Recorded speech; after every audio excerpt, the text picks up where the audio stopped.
নমস্কাৰ, মোৰ নাম হিতেশ পাঠক।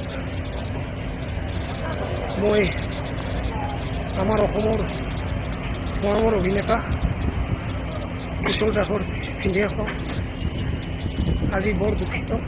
আপোনালোকে অসমবাসী ৰাইজে গমে পাইছে কিশোৰৰ আজি মৃত্যু হৈছে। মই এতিয়া বৰ্তমান চেন্নাই কোনো হস্পিটেলত আছোঁ।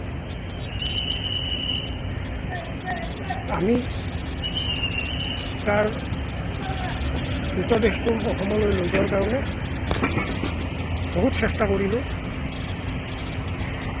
কিন্তু এতিয়া আমি গম পালোঁ যে আমি অসমলৈ নিব নোৱাৰিম। আমি কনফাৰ্ম হৈ গ'লোঁ। গতিকে তাৰ সৎকাৰ আমি চেন্নাইতে কৰিব লাগিব, কাৰণ তাৰ মৃত্যুৰ সময়ত ক'ভিড পজিটিভ পোৱা গ'ল।